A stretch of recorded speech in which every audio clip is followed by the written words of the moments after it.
हर रोज़ चुनाव आयोग की ओर से कुछ रिलीज़ आ रही थी, तो हमने अभी कंपेयर करके देखा कि 19 जुलाई और जो 26 जुलाई का है उसमें आपको बड़ा अंतर दिखेगा।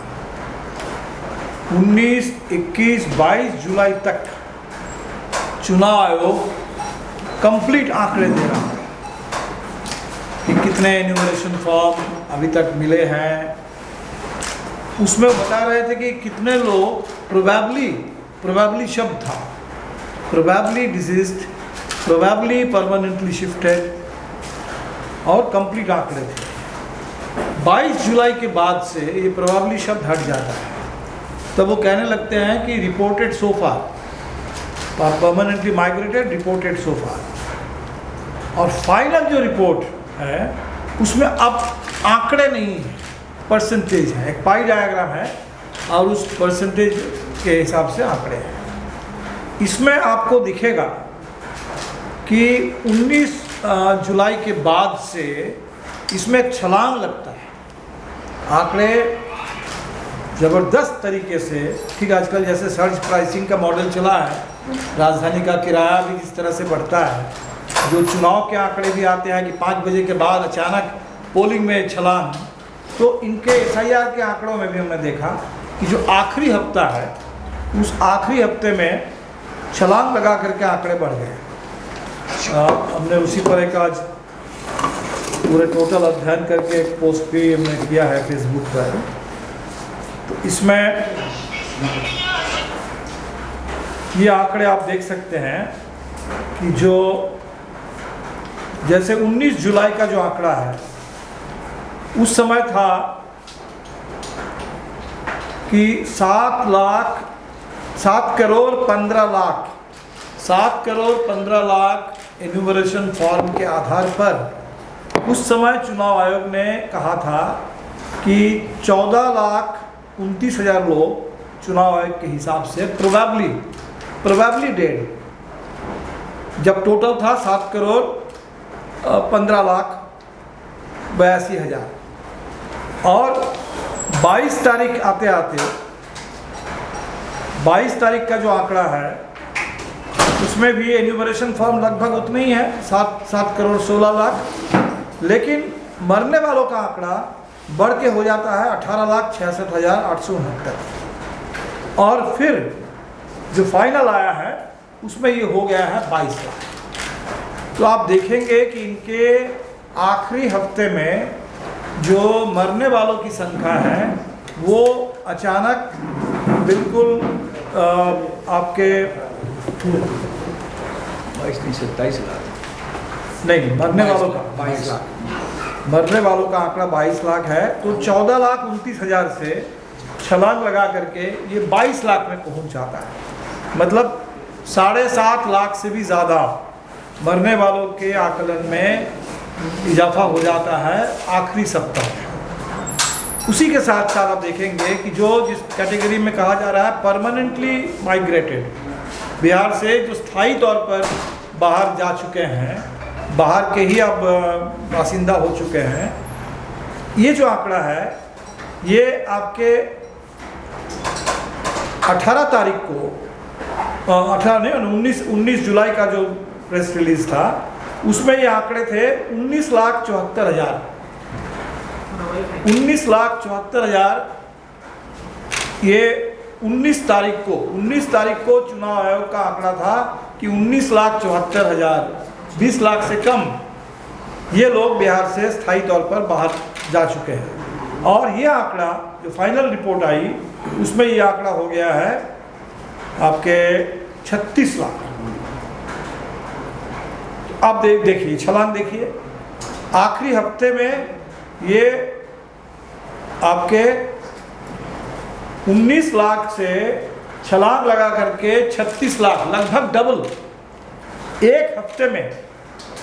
शुरुआती 3 हफ्ते में 19 लाख था और आखिरी हफ्ते में वो छलांग लगा करके 36 लाख हो गया। इसी तरह का आंकड़ा देखिए, एक आंकड़ा आता है अनट्रेसेबल, जो आंकड़ा शुरू में 11,000 था, 19 तारीख को 22 तारीख को भी 11,000 समथिंग था। ये आंकड़ा हो गया है 1 लाख। लेकिन वही बड़ा मिस्टीरियस है कि एक आंकड़ा है वो दे रहे हैं कि मल्टीपल एंट्री डुप्लीकेशन, और डुप्लीकेशन का जो आंकड़ा है ये 19 तारीख को था 7.5 लाख, और जो फाइनल आंकड़ा आया है उसमें हो गया 7 लाख। तो मरने वालों की संख्या में 7.5 लाख की बढ़ोतरी आखिरी हफ्ते में, परमानेंट माइग्रेशन के आंकड़े में लगभग वो दुगुना हो गया, 19 लाख से वो 36 लाख हो गया। अनट्रेसेबल का आंकड़ा 11,000 से 1 लाख हो गया। लेकिन जो डुप्लीकेट एंट्री डुप्लीकेशन का आंकड़े है वो 7.5 लाख से घट करके अब 7 लाख हो गया। अब ये कुल मिलाकर के आंकड़ों का पूरा जो एक ज़बरदस्त एक इसको क्या कहा जाए, एक जादू चुनाव आयोग ने जो कर दिया SIR में, इसका कोई जवाब तो है नहीं। अब आइए कि सुप्रीम कोर्ट ने जो चुनाव आयोग से कहा, और हम लगातार देख रहे हैं कि सुप्रीम कोर्ट चुनाव आयोग को एक कॉन्स्टिट्यूशनल बॉडी के हिसाब से ट्रीट कर रहा है, और इसीलिए सुप्रीम कोर्ट ने अभी तक कोई ऑर्डर नहीं किया, सुप्रीम कोर्ट ने सिर्फ एडवाइस किया। लेकिन सुप्रीम कोर्ट के हर एडवाइस वो चुनाव आयोग ने पूरी तरह से एक उसकी उपेक्षा करते हुए, अवहेलना करते हुए सिरे से खारिज कर दिया। जैसे चुनाव आयोग ने, सुप्रीम कोर्ट ने चुनाव आयोग से कहा था कि डॉक्यूमेंट में आप आधार को शामिल कीजिए, आप राशन कार्ड को शामिल कीजिए, आप शामिल कर दीजिए उसमें वोटर आई कार्ड को। ये चुनाव आयोग ने सिरे से इनकार कर दिया। अभी जो चुनाव आयोग से सुप्रीम कोर्ट ने कहा था कि आप जो जिन लोगों को आपने बाहर किया है इलेक्टोरल ड्राफ्ट रोल से, किस कारण से आपने बाहर किया, उसके कारण बताते हुए आप अलग अलग सूची दीजिए। और हम जो देख रहे हैं कि SIR की सूची हिंदी में मिल रही है, लेकिन जो लोग डिलीट हो गए हैं नाम, ज़्यादातर जिलों से हमें जो रिपोर्ट मिल रही है कि वो सूची अंग्रेजी में है, वो सूची हिंदी में है भी नहीं, और उसमें कारण नहीं बताया जा रहा है। तो आपको पता है कि सुप्रीम कोर्ट ने चुनाव आयोग से कहा था कि 9 अगस्त तक आप इस पर अपना जवाब फाइल कीजिए, और वो जवाब चुनाव आयोग का आ गया है सुप्रीम कोर्ट के सामने। और वो जवाब तो और ज़्यादा परेशान करने वाला जवाब है। वो जवाब इतने कैजुअल तरीके से जवाब दिया गया है, उसमें तो एक जगह हमारी पार्टी का नाम भी लिया गया कि हमने CPI-ML को भी ये उपलब्ध करा दिया। तो हमारी पार्टी का नाम चुनाव आयोग के एक रजिस्टर्ड और मान्यता प्राप्त पार्टी के हिसाब से हमारी पार्टी का नाम है CPI-ML लिबरेशन। और चुनाव आयोग जो एफिडेविट, वहाँ चुनाव सबसे एफिडेविट की मांग हो रही है, राहुल गांधी से भी एफिडेविट की मांग हो रही है, और चुनाव आयोग खुद जो एफिडेविट फाइल कर रहा है सुप्रीम कोर्ट में, उसमें एक रजिस्टर्ड बिहार के लिए एक रिकॉग्नाइज पार्टी, उस पार्टी का नाम आधा अधूरा आप डाल रहे हैं CPI-ML, जबकि हमारी पार्टी का नाम CPI-ML लिबरेशन है चुनाव आयोग के इसमें रजिस्ट्रेशन में। ये क्या दिखा रहा है कि चुनाव आयोग जो इतना बड़ा एक्सरसाइज चला रहा है और बड़े कानून बतियाने वाला आयोग है, वो बहुत छोटी सी बात है, एक पार्टी का नाम भी सही ढंग से आपको लिखना चाहिए, वो भी चुनाव आयोग के एफिडेविट में नहीं है। तो चुनाव आयोग ने कहा, जहाँ कहा था कि हम SIR जो है ये जो नेचुरल जस्टिस की प्रक्रिया है उसके तहत हम कर रहे हैं, कानून, रूल ऑफ लॉ और नेचुरल जस्टिस। तो नेचुरल जस्टिस की तो ये मांग है कि जिन लोगों ने 2024 में अभी वोट डाला है, वैसे 66 लाख लोगों का नाम आप मतदाता सूची से ड्राफ्ट से बाहर कर दिया आपने, और आप उनको सूचित भी नहीं कर रहे हैं, उनको आप सूचित नहीं कर रहे हैं। आप कह रहे हैं कि हमने पॉलिटिकल पार्टीज के BLA को दे दिया है। तो पॉलिटिकल पार्टी से क्या मतलब है? मतदाता तो स्वतंत्र है, मतदाता तो किसी पॉलिटिकल पार्टी के सदस्य नहीं है। तो चुनाव आयोग पार्टियों से नहीं डील कर रहा है, चुनाव आयोग इस देश के, बिहार के करोड़ों करोड़ मतदाता, तो 8 करोड़ मतदाता जहां है, 8 करोड़ से आपने 65 लाख 66 लाख को बाहर कर दिया। आप कह रहे हैं कि हमने पार्टीज को, पार्टी के BLA को सूचित कर दिया, पार्टियों को दे दिया। तो पहली बात तो पार्टी को आपने दिया नहीं दिया वो एक अलग सवाल है, लेकिन मतदाताओं को आपने दिया कि नहीं दिया? एक एक मतदाता को अपने बाहर कर दिया है। उस मतदाता को आपने सूचना दी कि आपको आपका नाम हमने इस वजह से मतदाता सूची से बाहर कर दिया। तो हमें तो लगता है कि ये एक basic abdication of responsibility and accountability on the part of election commission. Election commission doesn't deal with only political parties से आपको कंसल्ट करना है। आप दावा करते हैं कि हम कंसल्ट करते हैं, लेकिन इतना बड़ा एसआईआर करने से पहले आपने कंसल्ट नहीं किया। और एसआईआर जब शुरू हुआ तो बीच बीच में हमने जो भी आपसे कहा कि इस एसआईआर की प्रक्रिया को लेकर के इसको दुरुस्त कीजिए, वो आपने सुना नहीं। तो पार्टीज की बात तो आप सुनते नहीं हैं। लेकिन हमारा कहना है कि ये this is about electoral roll, this is about electors, this is about every single इलेक्टर of Bihar, जो कल तक इलेक्टर थे और अभी आपने आपके एक तुगलकी फरमान से आपने बाहर कर दिया अभियान से, तो उनको आपने तो बताया नहीं।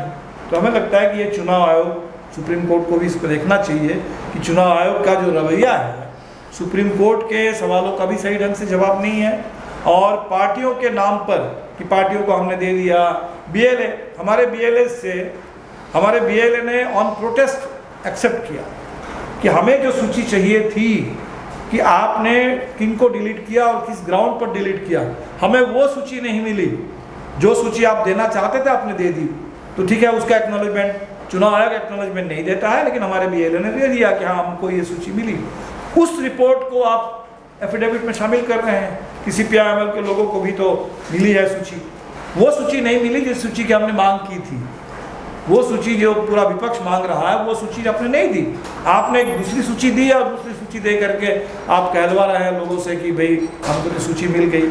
तो ये जो पूरे चुनाव आयोग एक तरीके से एक बहुत मिसलीडिंग ढंग से और बीएलए को अलग करके, पार्टियों को अलग करके, मतदाता को अलग करके, ये जो चुनाव आयोग का पूरा रवैया है, ये बेहद आपत्तिजनक है और चिंताजनक है। तो हम लोग 9 से 11 3 दिन का पूरे देश के पैमाने पर चुनाव चोर गद्दी छोर इस नारे के साथ, क्योंकि इसी बीच में जो राहुल जी ने खुलासा किया, मैं समझता हूँ कि बहुत बहुत बड़ा खुलासा है कि एक लोकसभा चुनाव में, एक लोकसभा के एक विधानसभा में अगर 1 करोड़ मतदाता फर्जी हैं, 1 लाख 2,000 मतदाता फर्जी है एक विधानसभा में, तो और जहां 32,000 के अंतर से वहां बीजेपी को जीत दी है, तो बहुत सीधा है मामला। इससे बड़ा और क्या सबूत होगा। और वो सबूत आने के बाद तो चुनाव आयोग को तत्काल एक इन्वेस्टिगेशन करने की जिम्मेदारी थी। चुनाव आयोग ने कोई जांच की घोषणा करने के बजाय इसको दबाने की उन्होंने कोशिश की, डराने की कोशिश की, एफिडेविट पर देने की बात की। तो अब इसके बाद हमें लगता है कि बिहार में अब जो हम देख रहे हैं, अगर वो वोट चोरी था, अगर जो कर्नाटका में हुआ है, जो सबूत मिला है, जो महाराष्ट्र में हुआ है, उसको अगर हम वोट चोरी कहेंगे, तो बिहार में जो हो रहा है ये तो दिन दहाड़े डाका डाला जा रहा है। ये डकैती से कम कुछ नहीं, क्योंकि अभी तक जितना हुआ है 66 लाख लोग उनको सीधे बाहर कर दिया गया। अब इसके बाद लोगों से डॉक्यूमेंट मांगे जा रहे हैं, और वो डॉक्यूमेंट जब लोग नहीं दे पाएंगे, ये पूरा फैसला ईआरओ को करना है। और हमें लगता है कि कम से कम अभी तो रिपोर्ट आ रही है कि 25, 30, 40 हज़ार एक असेंबली में मतदाता बाहर हुए हैं। आगे चल करके जब डॉक्यूमेंट कसते जाएगा तो और 40-50 हज़ार लोग कम से कम बाहर हो जाएंगे, और वो डॉक्यूमेंट को लेकर के मतदाता फाइनल निर्णय ईआरओ को लेना है। और तीसरा, जो फॉर्म 6 भरने के लिए कहा जा रहा है, नए मतदाताओं के लिए फॉर्म 6 होते हैं, लेकिन जिनका नाम बाहर हुआ है उनसे भी आप कह रहे हैं कि आप फॉर्म 6 भर के दीजिए। वो क्यों देंगे? वो क्यों फॉर्म 6 भर के देंगे? क्योंकि वो तो कल तक थे। तो आपको कायदे से इसको ऑब्जेक्शन के तौर पर ट्रीट करना चाहिए कि गलती से आपने अपने ढंग से कर दिया किसी को बाहर, तो उसको करेक्ट कीजिए।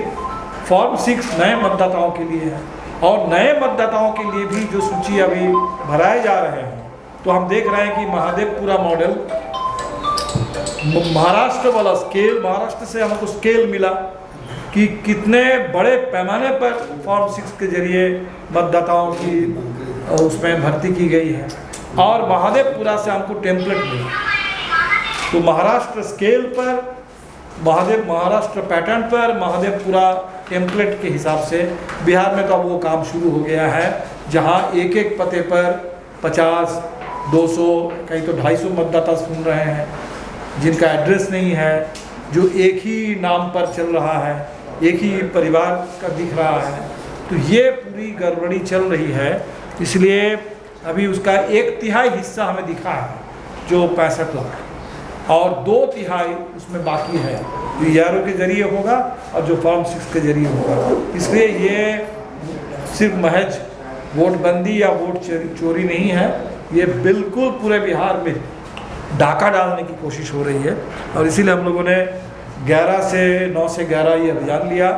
12-13 हमारी केंद्रीय कमेटी की मीटिंग पटना में ही होगी। हमारे पूरे देश भर से केंद्रीय कमेटी के साथी अब आएंगे।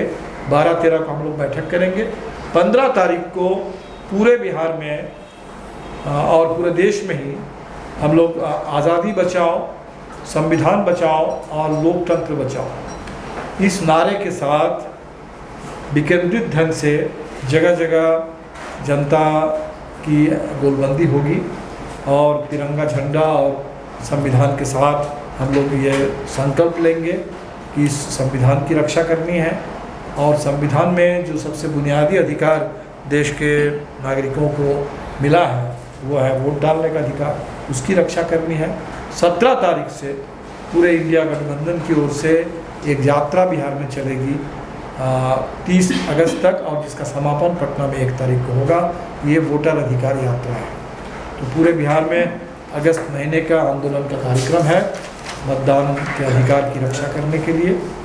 और बिहार के लोगों से तो ये अपील करेंगे कि 1942 को याद कीजिए। 1942 में महाराष्ट्र से नारा आया था, कांग्रेस का अधिवेशन वहीं हो रहा था, जहाँ से गांधी जी ने करो या मरो का नारा दिया था, अंग्रेज़ों भारत छोड़ो का नारा दिया था, और जिसके चलते उस समय कांग्रेस के पूरे नेतृत्व को जेल में डाला गया था। लेकिन बिहार के नौजवान थे जिन्होंने उस करो या मरो का जो नारा था, अंग्रेज़ों भारत छोड़ो का नारा था, उस नारे को अपना आंदोलन का नारा बना लिया। और 11 अगस्त आते आते हमारे 7 नौजवान पटना में शहीद हो गए उस तिरंगा को फहराते हुए। तो 1942 के आंदोलन को पूरे देश में सफल बनाने का काम सबसे ज़्यादा बिहार से हुआ था। महाराष्ट्र से नारा आया था और बिहार से हुआ था। इस बार भी जो महाराष्ट्र में चोरी हुई है चुनाव की, और जो 2024 के चुनाव की भी चोरी जिसका सबूत हमें कर्नाटक से मिला है, तो ये चुनाव चोर गद्दी छोर, ये जो नारा पूरे देश में गूंजने लगा है, इस नारे को भी, इस आंदोलन को भी साकार करने, इसको सफल बनाने की पूरी जिम्मेदारी बिहार के कंधों पर है। और बिहार के आज के मतदाता 1942 के भारत छोड़ो आंदोलन को याद करते हुए लोकतंत्र की रक्षा करने के लिए, मताधिकार की रक्षा के लिए, आज़ादी की रक्षा के लिए आगे आएंगे। हम लोग इस पूरे आंदोलन में रहेंगे और पूरे अगस्त महीने में इसी आंदोलन के संदेश को जन जन तक पहुंचाने की पूरी कोशिश करेंगे।